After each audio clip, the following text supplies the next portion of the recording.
আসসালামু আলাইকুম everyone. I hope সবাই ভালো আছেন। আলহামদুলিল্লাহ, আল্লাহর রহমতে আমরা অনেক ভালো আছি।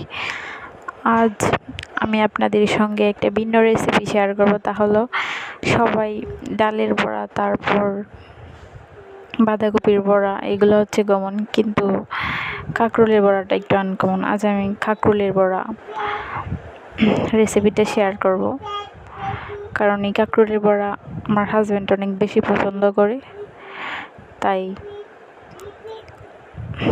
কাঁকরোলের বড়া বানাইতেছি আর কি। এই জন্য আমি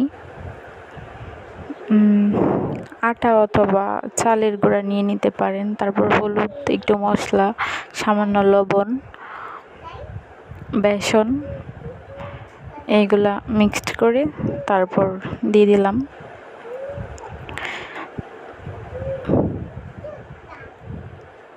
রেসিপিটা খুবই সহজ, আবার খেতে অনেক টেস্টি হয় এই বড়াটা। চাইলে আপনারা একবার ট্রাই করে দেখতে পারেন। 5 মিনিটেই খুব সহজেই এই রেসিপিটা তৈরি করা যায়। অনেকেই ভাতের সঙ্গেও খেতে পারেন, আবার খালি খালিও খাওয়া যায়।